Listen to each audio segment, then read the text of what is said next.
Hey guys, John Cardillo, former New York City Police Commissioner, Bernard Kerik here, Reality Unmasked. As cops, Bernie and I are seeing something that's kind of turning our stomachs. And it's what's happening to our nation. We live in a police state. We just didn't know it. But yesterday, Bern, I'm driving around my neighborhood.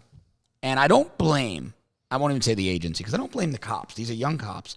They're following orders handed down by politicians. They're doing their jobs. The guy had a bandana wrapped around his face. He didn't want to be doing what he was doing.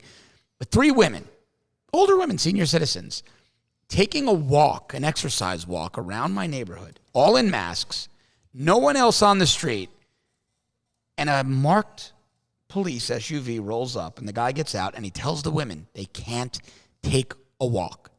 In the United States of America, they can't take a walk. Now, again, I don't blame the patrol cops. They're getting an order. They got to carry it out. It's coming down from governors and mayors. But this is not what the United States is supposed to be. And as a former patrol cop, you were one as well, this is stomach-turning to me that we're using our police to trample on the rights of American citizens to take a fucking walk in their neighborhood. Yeah, but there's something worse, John. Yeah. Now they're talking about if you take a walk, if you walk through a park, you walk into a park, you have the right to be arrested.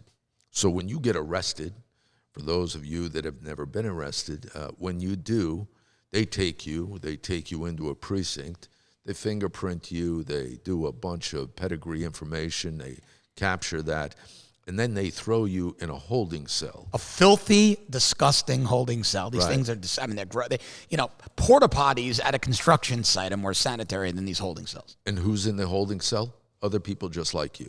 So they took you off the fucking street. Typically skells of the earth. So they take you off of the street. They lock you up for violating some law that really doesn't even exist. And they put you in a cell that basically contradicts everything that you're supposed to be doing. And that is, and these are the CDC recommendations. And I want to get into this for a second because there's, John and I have been getting a bunch of feedback online. A lot of feedback. Jails and prisons and, who should be let out and who should not. So I'm going to touch on these recommendations for a second. CDC recommendations, White House recommendations, social distancing. You got to be 6 feet apart at least. Don't gather in groups. You have to sanitize. You have to use Purell. You have to use hand sanitizer. Wash your hands. Don't touch your face. Wear a mask.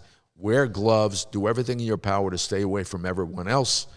And then they want to fucking lock you up and throw you in a cell with a bunch of other people and hold you in captivity. Yeah. So let me taking a walk alone on an empty beach. Let's just think about it. If you're alone on an empty beach, salt air, fresh water, that's illegal. But sticking you in a fucking cell with a bunch of hookers and derelicts who probably have every disease under the sun. They may be immune to coronavirus with all the shit these fucking people have taken into their system. But they want to stick you in a filthy, disgusting cell. There's no Purell. There's no mask. There's no gloves in there. This is the logic of government. What did Ronald Reagan say? The 9 most terrifying words in the English language. I'm from the government and I'm here to help. And this is living proof of that. So I want to touch on that jail thing for a second. Please. Right? So there's jails and there's prisons. Right. Jails are normally pretrial holding centers. Where you're going to get ready to go to court. They're going to hold you in a jail until you go to court. Or they'll hold you in a jail if you've been sentenced up to a year in prison. For a misdemeanor. Right? They're going to hold you there. A prison, you're going anything over a year. 1 year, 1 day, you're going to prison. Now, let me tell you about a jail and a prison. There is no social distancing. There's no fucking Purell. There's no hand sanitizers. There's no washing your hands and all the other stuff, masks and gloves. I promise you, none of that stuff is being issued in any jail or any prison. So you have people out there that are saying, fuck the prisoners, no matter who they are, whether it's, some mass murdering lunatic or some guy that got locked up for DUI.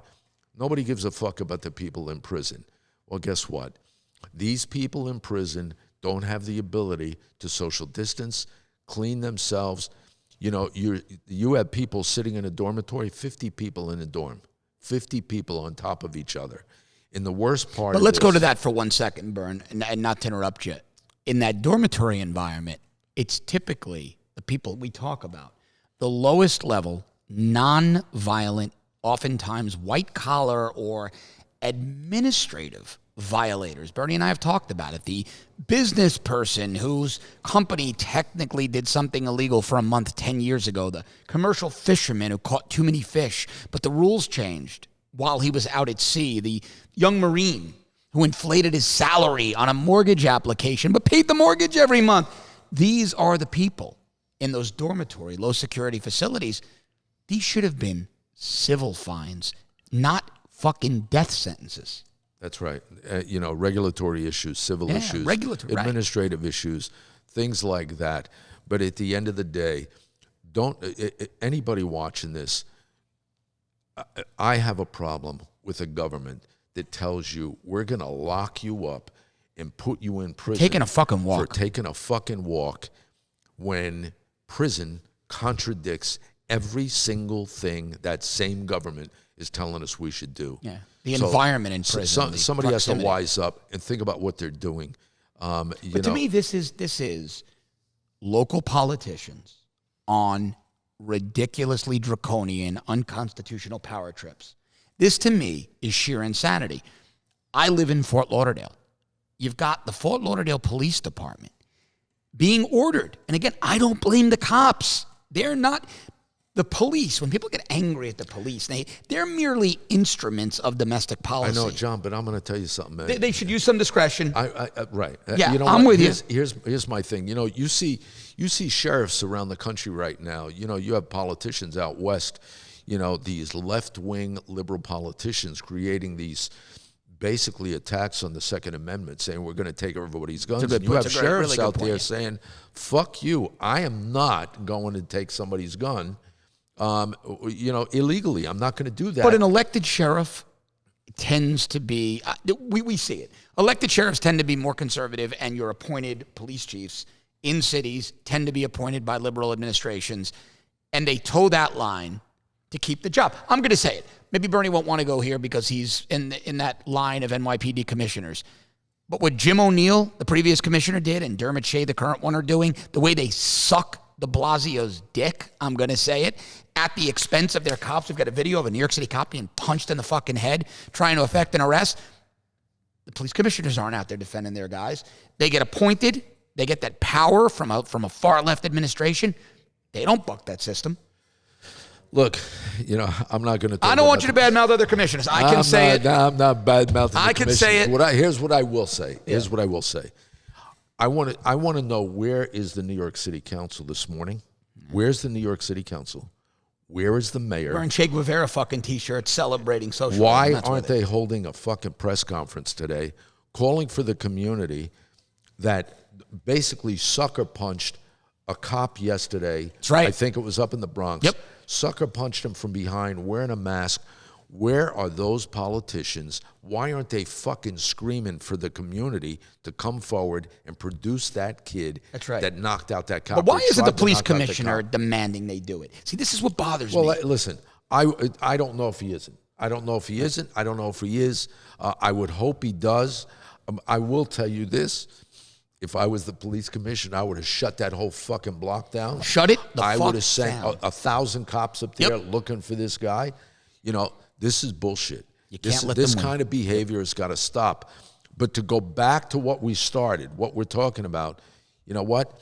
I have a problem with cops that go out there and they're going to lock somebody up. See, taking a fucking walk. I agree. You know what?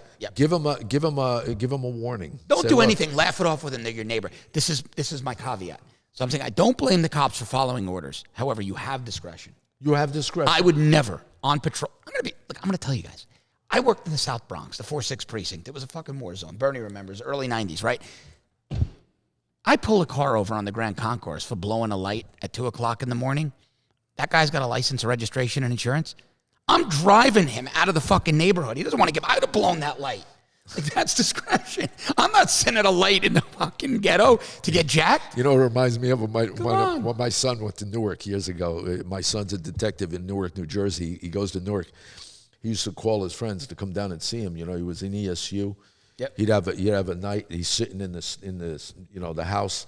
He'd say, "Come down and see me." He said, "Listen, on your way down, this is how you get here." He said, "Don't stop at any lights." Yep. He said, "Don't stop at any lights. You're gonna get fucking carjacked." He's right. That's but he's right. That's discretion. I got to tell you something. I was that young rookie cop. Would I stop 3 women walking in a neighborhood to get some exercise? Never in a million fucking years.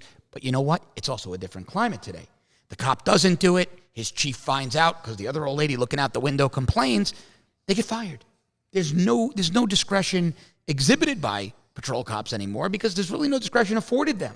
That's right. That's right. And you have these politicians sucking up to higher politicians, these left-wing lunatics that they're on some kind of power trip. And this goes back to what we said in the earlier podcast. It's time for the government to get a grip.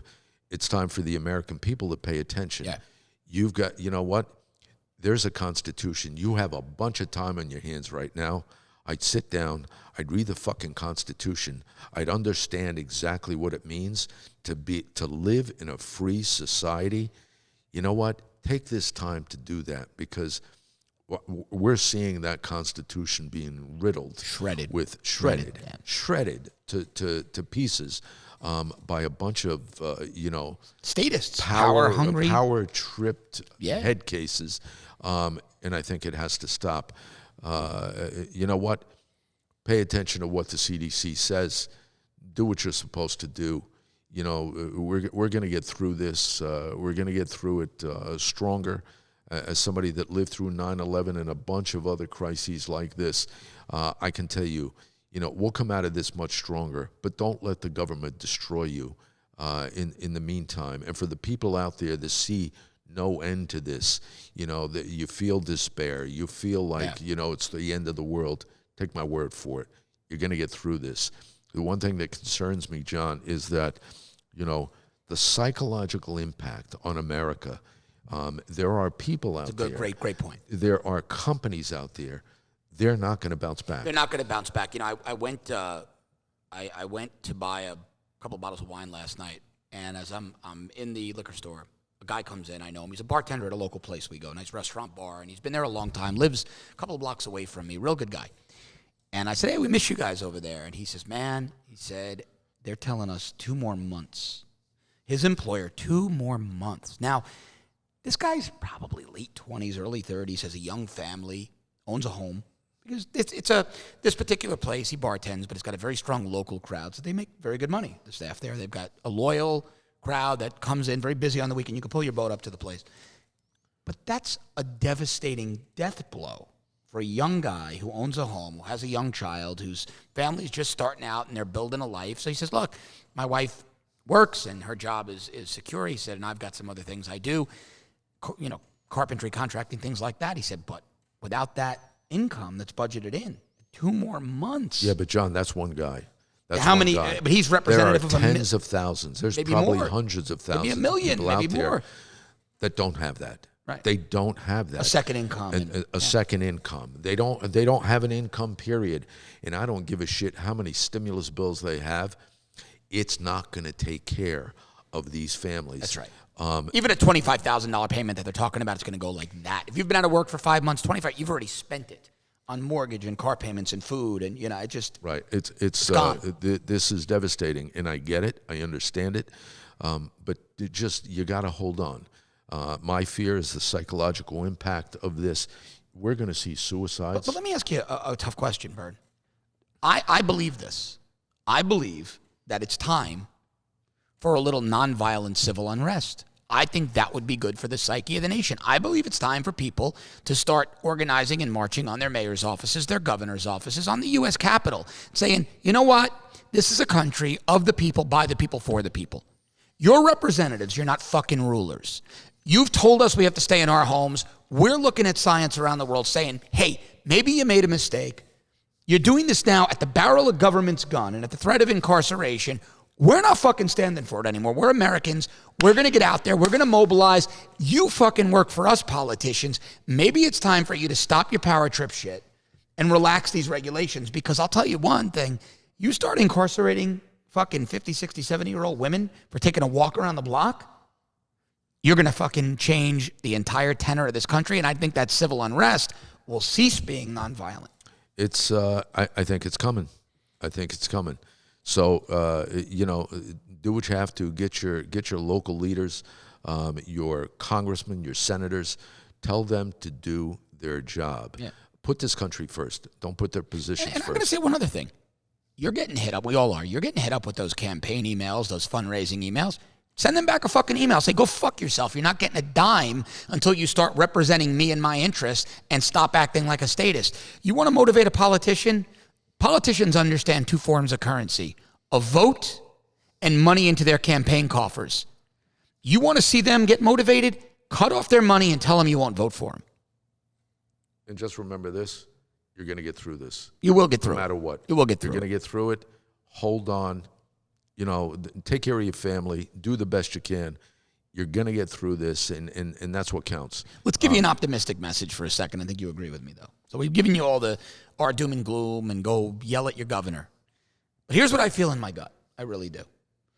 In my gut, I believe, and I've got some sources in the White House, too, and the president knows this.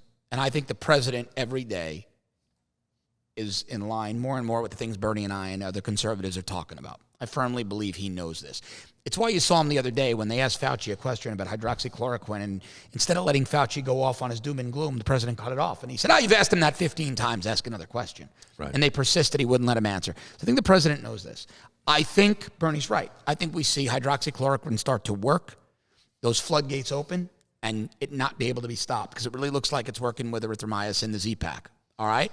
And I think if in the short term, the president starts opening things up like he indicated he would, and we see that cocktail of the hydroxychloroquine and the Z-Pack work, the governors are going to have to follow suit.